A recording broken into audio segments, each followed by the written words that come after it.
We're into the Ladbrokes Lab for a look at the Neds Caulfield Guineas. 3-year-old classic, 1,600 metres, Group 1, $2 million. It's a stallion makers race as well. Might even produce a Cox Plate runner or two for us this year. Huge field. Tell us about the draw. The barrier draw is the most intriguing, exciting thing that's happened this week in my life, which is maybe an indication where my life is at, Hamo. But to be fair, it is a match race, or it's been billed as a match race. These two horses getting ready to run a mile. I talk of Artorias. Damien Lane drew barrier 2, and then of course Animo drew 15, goes into 14 with the scratching. That's what it is all about, and it leads us to such an intriguing settle grid. So here we go. Lightsaber's going to go forward. I don't think there's any real surprise there. Mr. Mozart's going to go forward as well. Tiger Malay, drawn perfectly, will get run of the race. I think Alpine Edge might go and sit a bit prominent as well. But this is what you want to know about, right? Absolutely. Animo. So he's right out wide there. Where's he going to be in the run? Someone once said to me, Hamo, fortune favours the brave. And it's never been applicable to me because I'm not brave. But Damien Oliver is. He is an absolute maestro, as we know. I think he beats brave here. I think he just goes straight forward and tries to follow Lightsaber and Mr. Mozart, who are going to go forward. Now, you don't want to get stuck 3 wide for obvious reasons. But if you have a bit of speed in here, now I don't think it's going to be incredibly fast run, but I think we'll see how the track plays out and the jocks will want to try and get going. I think he can slot right in here and take a real crack and sit Animo. When you're on the best horse in the race, you put it into the race, and I think he by far is the best horse in the race. But this boy, Artorias, this is the concern. I'd love to see Frosty go, let's try and put him a bit forward, but he's a bit slow out of the gates, and this is what the concern is. What's best, being in barrier 15 and being stuck 3 wide, or being in barrier 2 and being, well, just seeing rump stake? And that's what I'm concerned about Artorias. If it tries to push forward, I'm going to be really excited, but I think it gets a bit slow out of the gates. I don't think it'll sit last, but I think if it sort of fires on in here, you've got to play for a little bit of luck. And if he does come out, by the time he gets out here and gets going, and we know he desperately needs the mile, I think Animo's gone. And I think Artorias is going to have to weave through him and make it just a little bit too hard. And it's the match race that we're excited for. I don't know if I like the fact they're drawn so desperately differently or where it might be. But when it comes to the market, I'm assuming Animo, because of that draw, is probably the favourite. Yeah, the big A's right at the top. Animo at $2.60, Artorias at $3.80. There's a lot of them around that sort of $11 to $17 mark. Tiger Malay has had good support into 11. But what about this one you found down the bottom? I don't think the emergency can win the race. But back it right now on Ladbrokes for the Victoria Derby, because I think he's going to go very close to winning the 2,500 metre Classic in a couple of weeks. And if you can just go back up to the top, I just want to point this out before we go to the tips. Overs, Superstar. I've got him at $2, which is kind of a bit of a spoiler alert when it comes to who I am tipping. I love Animo. I think Giannis is looking desperately for the mile. I think he's my best roughie, but confidence level and my units very high in the Godolphin runner. Well, look, I'm with Animo as well, and I'm hoping that he can win and go on to the Ladbrokes Cox Plate. I thought the best roughie was Tiger of Malay. Craig Williams quite bullish about his chances from a lovely draw.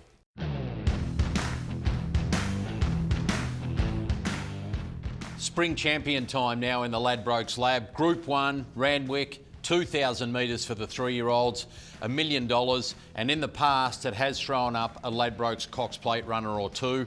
The barriers, Cam. Yeah, important here, but all the favourite horses are, well, they're next to each other. Never Be Kissed comes out of the flight. She backs up. She's drawn next to Head of State, who 2 weeks ago won the Gloaming, beating in barrier 10 today Profondo, who pretty much ice skated his way down the straight, but he is incredibly full of talent, and the pace is going to come from the very outside in Inverell, which leads to a very interesting settle grid. I'll just go straight off the top. Clayton Douglas took the horse to Sydney.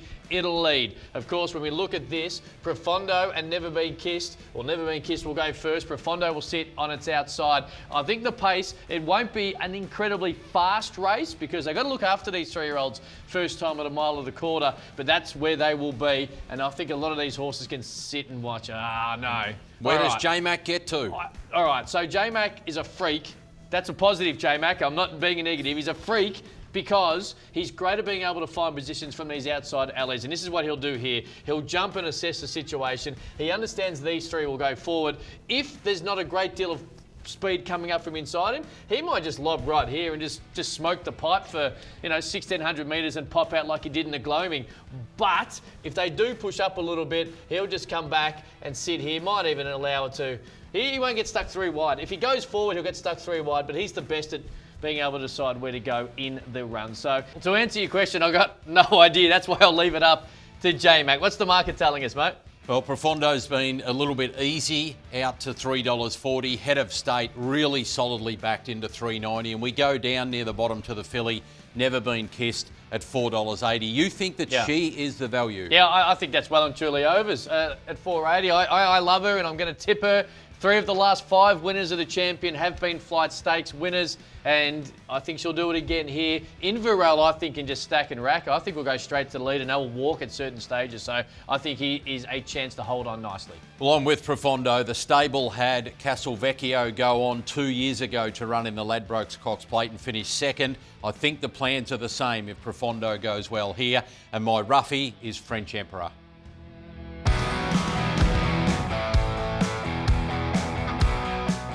We're back into the Ladbrokes Lab for a look at the two-rack handicap. Group 1, 1,600 metres around Caulfield, $1 million up for grabs, capacity field. Where have they drawn, Cam? Well, they've drawn perfectly. If I'm thunderstruck, drawn horrible in the Rupert Clark. Drawn barrier 4 here. John McNeil's going to have a number of options on its outside. Damien Lane riding Elephant, who has been a great horse this preparation from New Zealand. I'll explain why I like this for Sierra Sue out in barrier 11, but this is where the speed will come. Barrier 9, Dean Yendall, and So You Assume. And so you assume, Hamo, that when I get excited about the Ladbrokes Lab, this is why we have these type of toys for this reason. Here we go. So You Assume will go forward. Asar will go forward. Second Slip will sit in the box or in the second slip. Tefane and Dice Roll all drawn nicely to put a bit of speed in this race and put their horses right where the action will be early. Tell us about the big guns. So you got Elephant and I'm Thunderstruck. This is why I'm excited, because now Elephant is better out of the gates and I'm Thunderstruck. So this will be the question mark for Damien Lane. Does he sit on the back of Tefane, who at some point's going to, at the top of the straight, try and out-sprint them? Jai McNeil's the interesting one.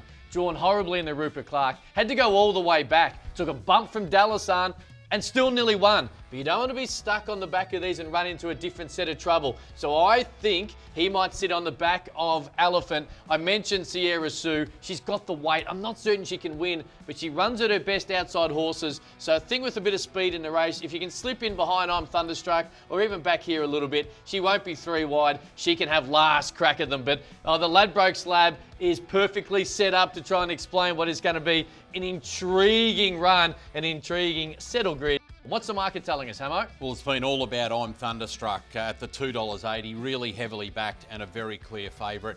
Elephant is your second pick there at $5.50. Tefane up the top at $9.50. $9.50 also for Dice Roll. And speaking of Dice Roll, you think it's a little bit of value, Cam? Yeah, I think Dice Roll can run really well. Loved his Rupert Clark. I think Harbour View's a little flat last start in the Sandown Stakes, but can run a big race today. He'll allow the pace to go out of the race and can try and have last kind of crack at them, although it was a bit flat last start. I want to say this, Hamo. I think I'm Thunderstruck wins. I'm extremely confident. I'll go one step further. I think he can win the Ladbrokes Cox Plate in 2022. Not this year, in 12 months' time. I think Dice Roll can run really well also.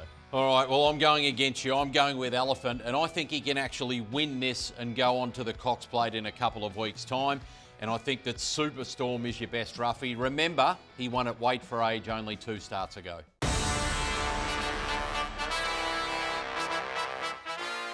We're in the Ladbrokes Lab to have a look at the Ned's Might and Power. Zaki in action again.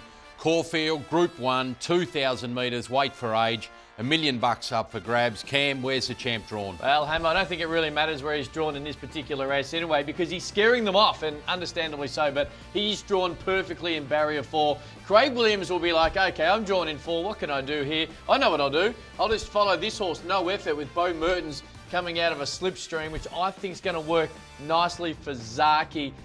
We know what happened last start. It's such a weird race when you have a Group 1 and a small field. So as I sort of said, here we go. This is what's going to happen. No Effort. Get a squeeze, Bo Mertens. Go up and just take this race on. And this is what Craig Williams will do. Jump, couple inside, get in the slipstream, and sit here. Homesman and Probabeel, similar path heading towards a Cox Plate. So, you can maybe interchange them, and depending on where that kind of sits. And Nonconformist will be out the back. I know you'll touch on him in a moment, but I think he'll be just watching it unfold. But the speed map is, I'm not going to say irrelevant, but it doesn't mean as much in a small field when you've got a Zaki at, I'm assuming, a very short price. Yeah, he's got all the options, Craig Williams, and of course he dominates the betting at $1.25. We did give $1.30 for Zaki, out to $6.50 Probabeel, and Homesman there at $11. Over to the tips now, Cam, you're with the champ. I am, but that's overs. Overs? It's overs. I actually wanted to put it at $1.10, but I'm just trying to entice a bit of value out of the Ladbrokes traders, but I think it's overs, and it's confidence levels through the roof. He's the superstar. Ladbrokes Cox Plate, if you want to have a bet, really the only option left when it comes to this prep, because it's very hard in this particular race. Yeah, well, look, I'm with him as well, obviously, and I guess the discussion is how short he'll be for the Ladbrokes Cox Plate if he wins again. The Ruffy Nonconformist, I think he's worth a ticket now at the $13 for the Caulfield Cup.